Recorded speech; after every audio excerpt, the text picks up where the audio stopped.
বেটা তোর মতো হাইওয়ান তুই মুসলমানের বাচ্চা কেমনে? খোদার 365 দিনে বেটা তোর কোনদিন মালিক রে ফজরের সেজদা দিতে মন চাইল না, তুই বেঁচে আছিস কেন? তোরে বেটা কোন মা দুধ খাওয়াইছে? নাফরমান। কেন আসলা দুনিয়াতে? রাসূলুল্লাহ সাল্লাল্লাহু আলাইহি ওয়াসাল্লাম স্পষ্ট হাদিস, আল্লাহর নবী বলেন ওয়া ইল্লা আসবাহা খাবিসান নফস কাসলানা। নবীজি বলেন ফজরের নামাজ যে পড়ে না এটা খবিস। কি এটা বলেন, সবাই বলেন। খবিস বেটা তুমি, বেটা খবিস বেটা, খবিস বেটা। আর আল্লাহর রাসূল বাথরুমে ঢুকতে, পেশাব পায়খানা ঢুকতে নবী দোয়া করতেন, আল্লাহ খবিস থেকে পানাহ চাই। আমরা নুরানির বাচ্চা রেজি গাই, খবিস থেকে আল্লাহ কি চাই? পানাহ চাই। তার মানে খবিস পেশাব পায়খানা। খবিসের গন্তব্য কোথায়? Bathroom, bathroom, toilet. আল্লাহুম্মা ইন্নী আউযু বিকা মিনাল খুবুসি ওয়াল খাবাইস। আল্লাহ খবিস থেকে পানাহ চাই। ফেস ওয়াশের নাম জিন্দেগি, পাউডার ডললে জিন্দেগি। বন্ধু আমার, বুঝতে শিখি নিজেকে। তো আগার মেরা নেহি বানতা না বন আপনা তো বন। তুমি আমার জন্য কিছু হইও না। এই দেশ, এই জাতি, এই সমাজ, এই পাড়া, এই মহল্লা, এই ঘর, এই পরিবার তোমার দ্বারা যদি কোনো উপকার নাও পায়, পেলো না ঠিক আছে, কিন্তু কমপক্ষে প্রিয় ভাই আমার, বন্ধু আমার, নিজের ভালো তো করো। अपना तो बन। सैयद अबुल हसन अली नदवी रहमतुल्लाह अलैह কথা এটি শের। अपने मन में डूब कर पा जा सुरागे जिंदगी तो अगर मेरा नहीं बनता ना बन अपना तो। তুমি আমার জন্য যদি কিছু না হও না, নিজের জন্য তো হও, নিজের ভালো তো করো। নিজেরে কেন নষ্ট করে দিচ্ছ? এই অশ্লীল ছবি কি জাহান্নামে নেবে না? সারা রাত নারীর উলঙ্গ দৃশ্য দেখলে শেষ পরিণতি কি জাহান্নাম না? এক ওয়াক্ত নামাজ না পড়লে শেষ পরিণতি কি জাহান্নাম নয়? একদিনও ফজরের নামাজ পড়তে মন চায় না, শেষ পর্যন্ত গন্তব্য কি আগুন না? আল্লাহ আমাকে বুঝার তৌফিক দেন। আমার ভাই, আমার বন্ধু, সবাইকে বুঝার তৌফিক দেন। কোরআনুল কারীমের 29 নম্বর পারা, কোরআনুল কারীমের 75 নম্বর সূরা, সূরা কিয়ামাহ, সূরাটার নাম মানে কিয়ামত। এই সূরা আমি আপনাদের সামনে ছোট্ট ছোট্ট আয়াত, প্রথম 15টা আয়াত টানা পড়ছি। অনেকক্ষণ পড়ছি, খেয়াল করলেন না? এই সূরা কিয়ামাহ 75 নম্বর সূরা, 29 নম্বর পারা, কোরআনুল কারীমের মৌলিক 30 পারা কোরআনের মৌলিক আলোচনা। 3টি জিনিস।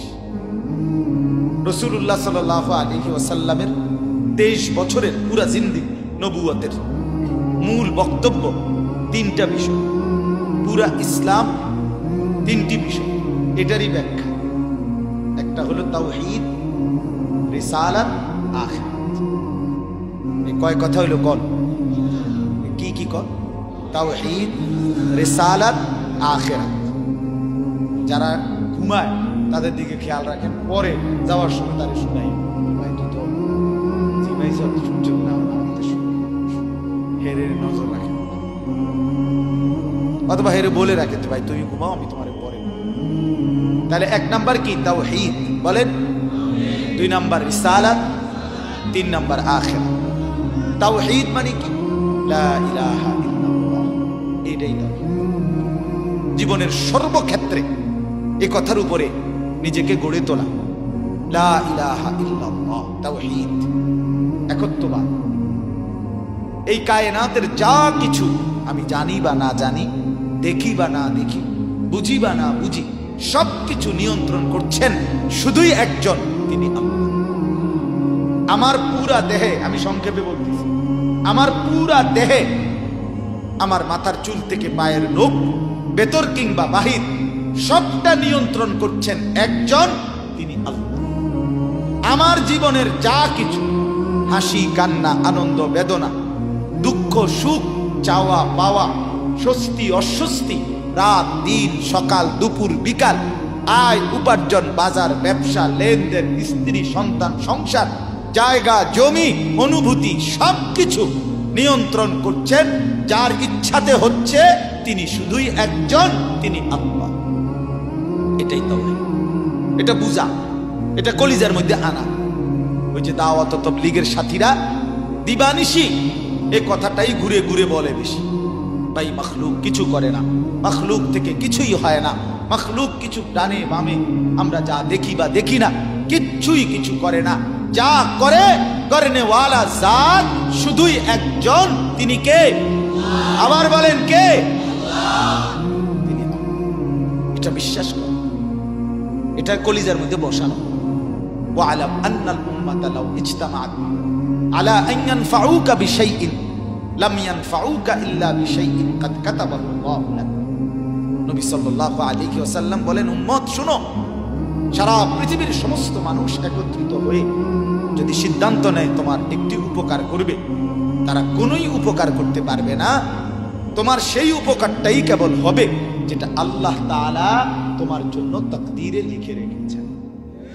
ওয়ালা বিজতামাউ আলা আন ইয়াদুররুকা বিশাইইন লাম ইয়াদুররুকা ইল্লা বিশাইইন কাদ কাতাবাহু আল্লাহু আলাইকা।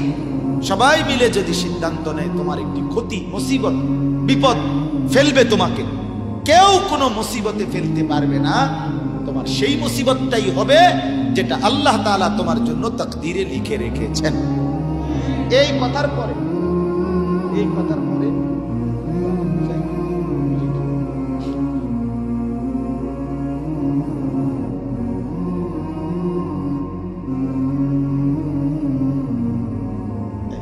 এখানে একটা কথা আছে, এই যে পোস্টারটা আছে না, হ্যান্ডবিল, এটা হে আল্লাহ তোমার পছন্দের ছাত্রছাত্রী, পছন্দনীয় ছাত্রছাত্রী তোমার এই প্রতিষ্ঠানের জন্য কবুল করো, আমিন। ছোট্ট করে লিখছি পিচ্ছি করে, এরপরে আর কোনো লেখা নাই, মানে এই শেষ লেখাই এই হ্যান্ডবিলটা, বুঝছেন নি আমার কথা? এই লেখাটা সুন্দর, এরকম আনকমন লেখা, চমৎকার। তো এই লেখার পরে এখানে আর কি নাই লেখা। তো আল্লাহ তাআলা এই সমস্ত সৃষ্টির তাকদীর প্রত্যেকের লিখছে, লেখাইছে কলম দিয়ে, আল্লাহর কুদরতি কলম দিয়ে তাকদীরের মধ্যে, লৌহে মাহফুজের মধ্যে। তো লিখতে লিখতে লিখতে লিখতে লিখতে লিখতে যত লেখা হইছে, সর্বশেষ এই কথাইটা লেখাইয়া, এই যে এখন যেটা কইলাম যে সমস্ত মাখলুক মিলে কোনো উপকার করতে পারবে না, সমস্ত মাখলুক মিলে কোনো ক্ষতি করতে পারবে না, উপকার হবে সেটাই আল্লাহ ফয়সালা করছে, যেটা ক্ষতি হবে সেটাই আল্লাহ ফয়সালা করছে। নবীজি বলেন, এই কথাটা লেখার পর এই বিশাল তাকদীরের লেখা এই চূড়ান্ত ভাবে শেষ হয়েছে, এরপরে আর নাই।